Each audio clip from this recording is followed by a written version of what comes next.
He expressed warnings to others of a force so menacing and unbeatable, it could only be described as supernatural. He called them ghosts. Hello there, Sir from 17 once again. This is the beginning of my Call of Duty Ghosts Veteran Difficulty video walkthrough. This is Mission 1. This is Ghost Stories.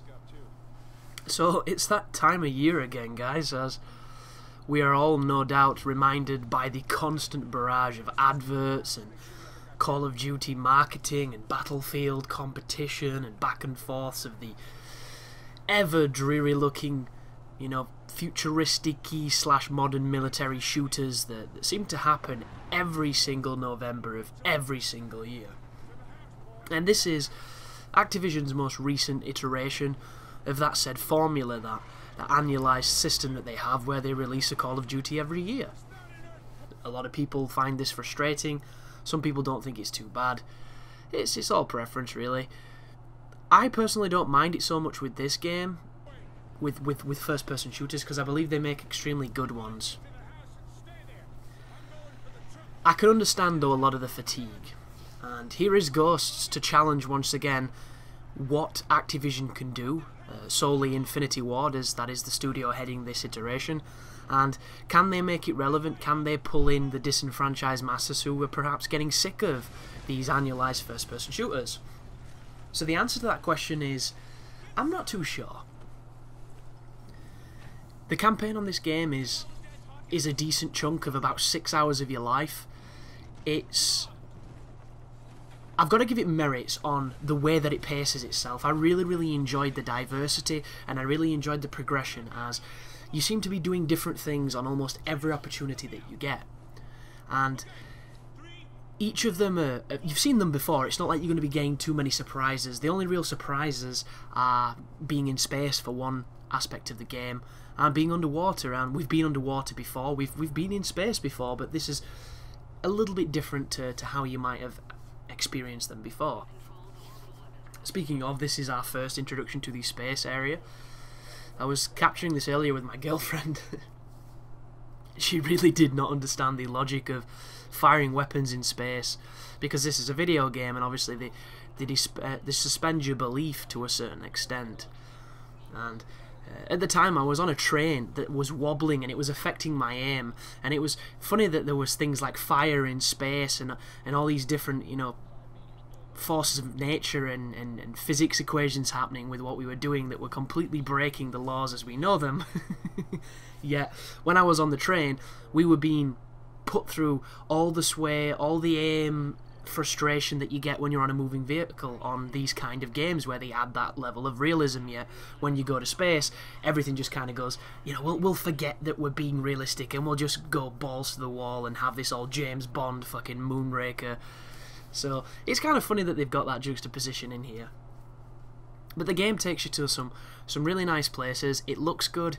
It's got more emphasis on character this time, but if I'm completely honest, the characters are not the best. They don't have the best writing. They're not going to pull you in and really make you feel the story, because the story is identical to almost every other game of this nature. The only difference now is that there's a father figure, there's brothers, and there's a dog. It's literally that deep, guys. So you're not going to get pulled into this immersive narrative, because it just doesn't exist. But the dog stuff sounded really gimmicky, and for most it kind of is gimmicky, but it's a fun gimmick. If anybody played Dead to Rights, there was a mechanic in that game very similarly, and it works just as well here. You only do it for 1 or 2 levels, which is enough, I guess, the developers thought, and for the rest you're doing things pretty much, you know, something different on every mission. You go all across the world as you normally do in these globetrotting kind of titles, and the guns are really fun to use. Once again, my preference for every single optic, except for the ones that the game loves to give you, like this ACOG I'm using right now, and all the holographic sights are not my favourite thing. So that's one of the big downers for me, where you're going to see in this guide, and I'm going to apologise in advance, I spend more time looking for a gun that has an optic on it I enjoy than I do killing people. So, you know, it's almost like fashion Call of Duty, because I'm constantly looking for the weapon that, you know, is the most interesting and most pretty to look at when I'm looking down the length of it to kill folk, which does sound kind of silly when you think about it, but I can't help it. I can't use guns that look shit. It really, really frustrates me. But this is a guide, so the one thing you're probably wondering is it hard? Is it challenging? Is this going to rival Call of Duties of old? And the answer to that question is a resounding no. This is the easiest Call of Duty I've ever played. This guide in and of itself is kind of pointless unless you want to watch more Call of Duty or unless you like the channel, because there's really only 2 or 3 sequences where I can legitimately say I died enough times to warrant it to be a concern. And that's kind of sad for me personally, because the old games were very, very difficult. I've mentioned them recently in my Battlefield 4 guide, and I've also mentioned that difficulty itself is seeming to lessen every single iteration we get of games. And that's a good thing to some folks, it's a bad thing to other folks. I personally see it as a bit of a sadness. You know, I liked the challenging moments of Call of Duty, and this game does have a couple of, you know, just vestiges of those moments where you're in a on-rails section and you immediately die for no reason, and you're kind of like, whoa, that felt like old school Call of Duty, and then the next time you do it, you don't even get shot, and it's back to, you know, taking quite a lot of damage, being able to move quite comfortably around the environments. And the only time that you're ever really in any kind of danger is when you're close.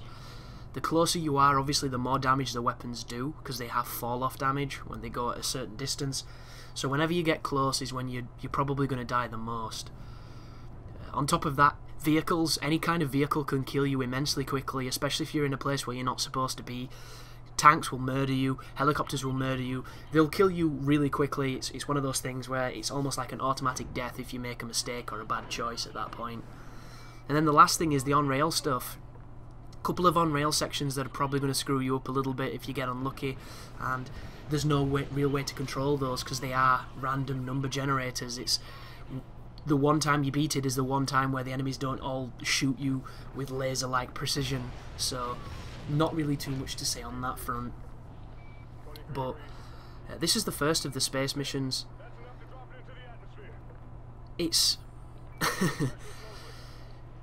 they're so indulgent and silly that I really like them, and it doesn't make any sense because there's an ocean level coming up where you're scuba diving, and the mechanics are principally the same.